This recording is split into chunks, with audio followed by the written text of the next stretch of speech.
Okay, there's a lot of videos out there that say stuff like this. The reason you can't tell the Earth is spinning or the Earth is rotating is because of A, B, and C, blah, blah, blah, blah, blah. Well, okay, ask me. Why can't you feel the Earth spin? Because it's not. It's not spinning. Hey everybody, in this video I'm going to debunk Einstein. Einstein said a long time ago that there's no experiment you can do to prove whether or not the Earth is moving or in motion or rotating. Okay, something like this. He says, "While I was thinking of this problem in my student years, I came to know the strange result of Michelson-Morley's experiments. I came to the conclusion that our idea about the motion of the Earth with respect to the ether is incorrect. If we admit Michelson's null result as a fact, this was the first path which led me to the special theory of relativity. Since then, okay, here's the part. Since then, I have come to believe that the motion of the Earth cannot be detected by any optical experiment. Though," here's where he just proclaims, "though the Earth is revolving around the sun." Now, P-Brain here thinks he has an experiment to debunk me. I would like to see it, P-Brain. Okay, Mr. Einstein, I'm going to show you, Mr. Einstein. And of course there's no experiment to show the Earth is rotating, because you're trying to show something that's not real. The Earth is not rotating, so of course you can't show that it's rotating. But what I can show is that it's not rotating. Let's go. I have a rotating disk. This represents the equator. I have all these pennies on here. Now, when I start to spin, the pennies are going to move out and reshape the Earth into an oblate spheroid, P-Brain, with an equatorial bulge of 14 miles high. This is what they say. Newton came up with this, all backed by Neil deGrasse Tyson and everybody else, that the Earth's rotating and we have a bulge, an equatorial bulge. They even say it's bigger on the bottom. Newton said there's a bulge, a 14-mile high bulge due to this 1,000-mile-per-hour rotation. Okay, and so what I'm going to show is, I'm going to spin this and you're going to hear the pennies move out. Here we go.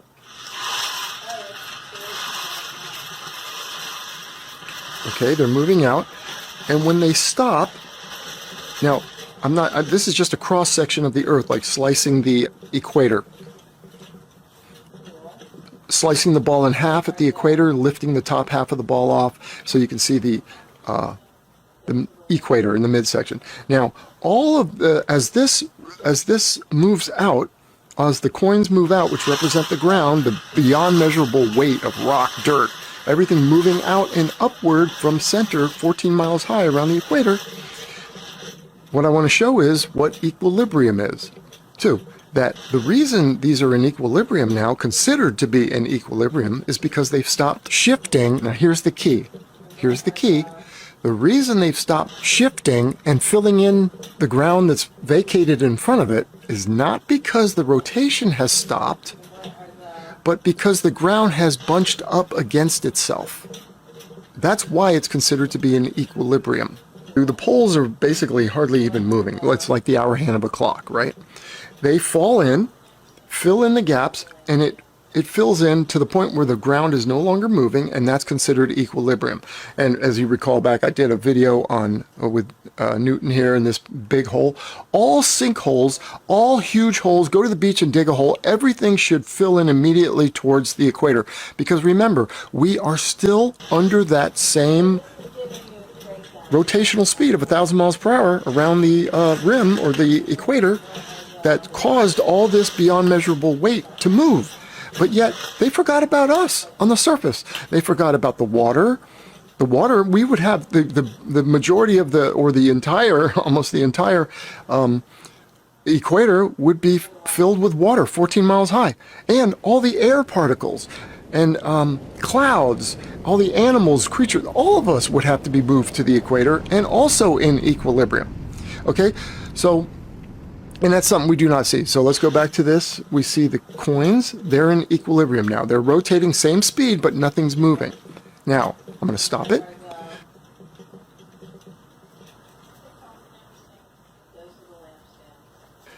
just so I can put my Lego guys on. They're a little hard to see, but now they are on the coins that are in equilibrium. They are on the ground that's considered an equilibrium. So let's start rotating. Let's get back up to speed. And you can hear them moving now. That scratching sound, that's the Legos moving. And let me slow down here. Okay, they're in equilibrium. And then we slow down, bring it to a stop so you can see them. They are now piled up at the equator too. They are on the ground that is considered to be in equilibrium. This is an experiment that shows that though the ground has stopped and is considered in equilibrium, the Earth is still rotating. My disk is still rotating. And when you put anything or people on top of the disk, on top of the coins that are in equilibrium, the ground, they still move and they have to get into equilibrium. That's the point. So Einstein debunked rotating and that we're in equilibrium and that's why we don't feel the rotation. Debunked. The Earth rotation is debunked. There is no rotation to the Earth. It can't be. It's not possible. You can't be on the very ground that is under the 1,000-mile-per-hour rotation, a rotation that is bulging the ground outward 14 miles high and is only stopped, not because the Earth stopped rotating, but because the ground filled in and wedged up against itself. That's the only reason it stopped.